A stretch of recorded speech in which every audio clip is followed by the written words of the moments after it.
আসসালামু আলাইকুম, welcome to my channel. আমি রহিমা ভিলেজ কিচেন চলে এসেছি বন্ধুরা। আজকে আমি এর সয়াবিনের পকোড়া করে দেখাবো। মশলা পকোড়া হয় সয়াবিন দিয়ে, আমি আজকে দই দিয়ে পকোড়া করে দেখাবো এই সয়াবিন দিয়ে। আপনারা দেখতে থাকুন। এই গরম জল হয়ে গেছে, গরম জলের মধ্যে আমি সয়াবিনগুলো ভালো করে সিদ্ধ করে নেবো।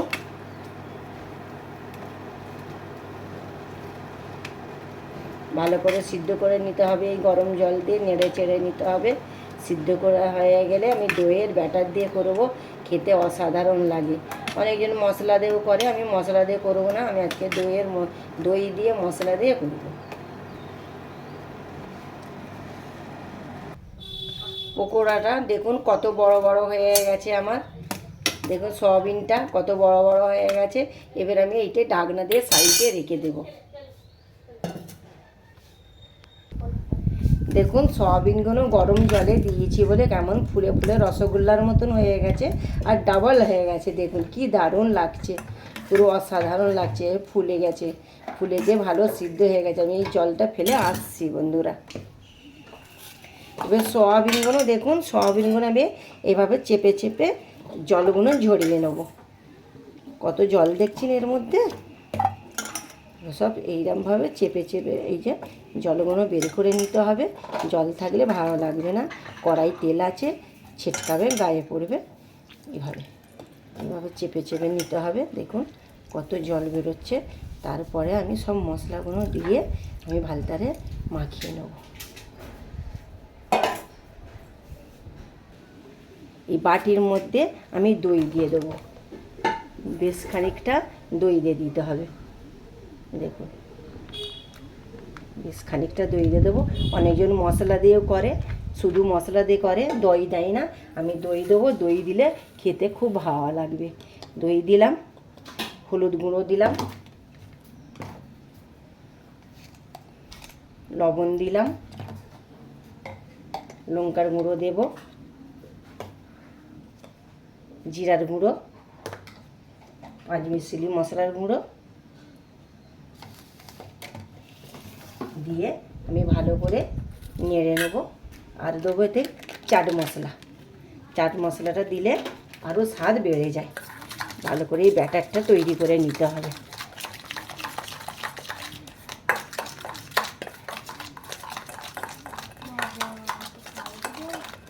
আর একটু দই লাগবে বন্ধুরা,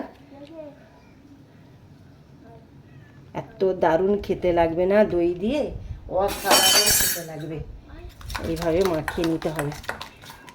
এইভাবে মাখিয়ে নিয়ে তারপরে আমি এই সয়াবিনটা এর মধ্যে আমি দিয়ে দেবো। দিয়ে আবার ভালো করে মাখিয়ে নিতে হবে।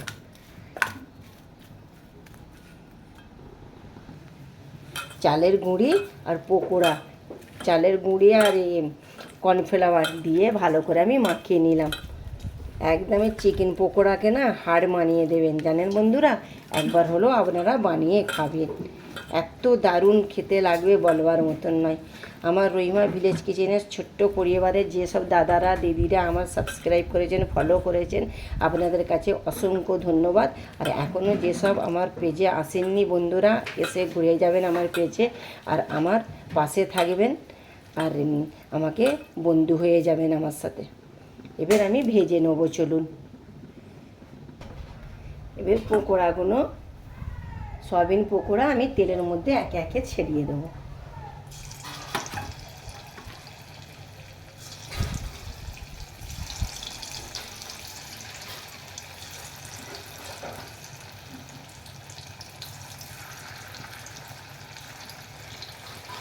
এত দারুণ খেতে লাগবে না বলবার মতন না, অসংখ্য দারুণ খেতে ভালো লাগবে।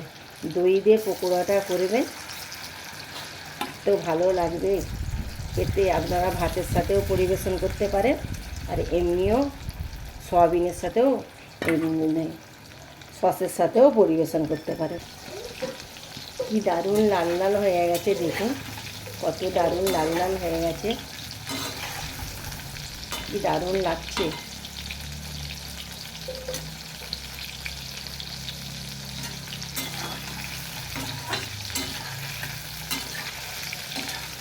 পুরো ভিডিওটা দেখবেন বন্ধুরা। পুরো ভিডিওটা দেখবেন, টেনে টেনে দেখবেন না। যদি ভালো লাগে পুরো ভিডিওটা লাইক শেয়ার কমেন্ট করবেন। আর একবার হলো আপনারা বানিয়ে খাবেন, দারুণ খেতে লাগবে।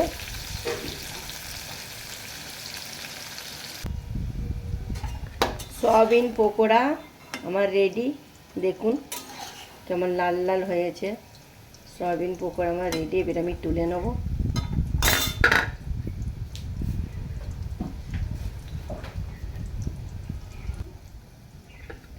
এবার আমি প্লেটে একটা টিস্যু দিয়ে দেবো, টিস্যু দিয়ে আমি তার মধ্যে পকোড়াগুলো তুলে নেব। দেখুন কত লাল লাল হয়েছে, দেখুন অসাধারণ লাল লাল হয়েছে, চিকেন পকোড়ার মতন একদম সয়াবিন পকোড়া হয়েছে। কেউ বলতে পারবে না এটা সয়াবিন পকোড়া, যেন চিকেন পকোড়া, আর খেতেও অসাধারণ লাগে। দেখুন বন্ধুরা, আমার দইয়ের ব্যাটারে সয়াবিন পকোড়া রেডি। কত দারুণ লাগছে দেখুন। সস দিয়ে আপনারা পরিবেশন করবেন, আর ভাতের সাথেও আপনারা পরিবেশন করতে পারেন। দেখুন একবার হলো আপনারা ট্রাই করবেন আমার কথা রেখে। নেক্সট ভিডিও নিয়ে ফিরে আসছি। খোদা হাফেজ।